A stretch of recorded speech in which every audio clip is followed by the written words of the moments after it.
بعدني عايش يا شباب.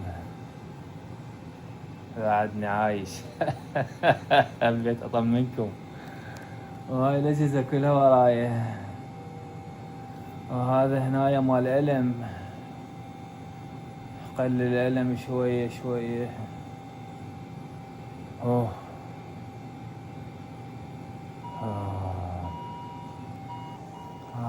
جابوا على هذا الجهاز بالشاشة.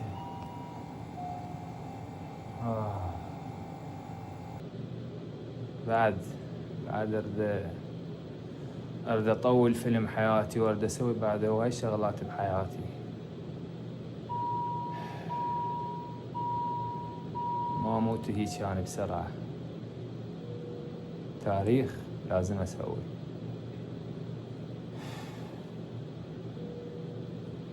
أحس بعد كتابي بي بس 30 ورقة وهو 100 ورقة. بعد بهواي. يا رب اعطينا الصحة والعافية. قلل الألم شوية، بقى بس براسي إنه شباب وهيش جاي أفكر أقول ليش هذا الألم يجاني؟ شنو هاي الحالة الغريبة اللي مريت بيها؟ معقولة من المنقلة لين خليت المنقلة بداخل الخيمة؟ بس المنقلة ما بيها دخان، ما بيها غاز، يعني بس فحم كان قليل مشتغل. وعفته قلت ما يأثر. معقولة هو ايش سوى؟ مستحيل.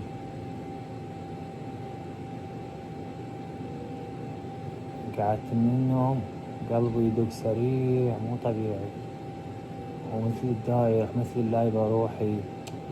طلعت المنقلة برا، قعدت على الكرسي، بقيت أتنفس قلت يمكن عندي نقص أكسجين.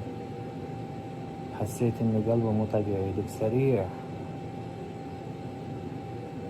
شربت مي، أضوى على قدام السنارة، أنا مغوش مو طبيعي. قلت خل أشغل ضوء، حطيت ضوء براسي، الضوء مال الراس شغلته. أنا مغوش رسمي مو طبيعي.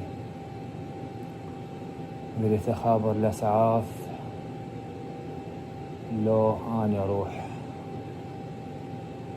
قلت أخاف أخابر الإسعاف وما يندلون يوصلوني، خلاني أروح. وأنا